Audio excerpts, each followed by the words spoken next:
नागभीड तालुक्यातील एका गावात अल्पवयीन दिव्यांग मुलीवर अत्याचार केल्याची धक्कादायक घटना घडली असून या प्रकरणी तळोदी बाळापूर स्टेशनमध्ये गुन्हा दाखल करून आरोपी राहुल वासुदेव काळसर्पे याला पोलिसांनी अटक केली आहे। पोलिसांनी दिलेल्या माहितीनुसार दिनांक 16 ऑगस्ट रोजी दुपारी 12:30 वाजताच्या सुमारास पीडितेचे आईवडील शेतात कामावर गेले असताना 14 वर्षीय पीडित मुलगी आपल्या भावासोबत घरी खेळत होती। त्याचवेळी घराशेजारी राहणारा आरोपी राहुल काळसर्पे याने घराजवळ येऊन मुलीच्या भावाला खर्रा आणण्यासाठी दुकानात पाठवले। भाऊ खर्रा आणायला गेला असताना आरोपीने संधी साधून मुलीला आपल्या घरी नेले व तिच्यावर अत्याचार केला। दरम्यान मुलीचा भाऊ परत घरी आला तेव्हा त्याने संशयास्पद हालचाली पाहिल्या। त्यानंतर घडलेला प्रकार समोर आला।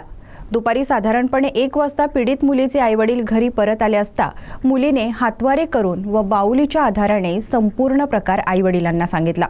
त्यानंतर त्यांनी तात्काळ तळोदी बाळापूर पोलीस स्टेशनमध्ये तक्रार दाखल केली।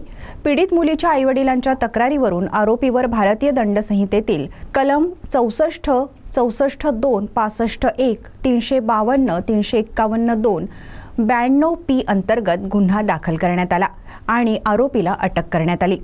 पुढील तपास पोलीस उपनिरीक्षक चंद्रकांत लांबट करीत आहेत। या घटनेमुळे परिसरात प्रचंड संताप व्यक्त होत असून नागरिकांनी आरोपीला कठोर शिक्षा मिळावी अशी मागणी केली आहे। सीटीव्ही प्रतिनिधी परिमल मदनकर यांची रिपोर्ट।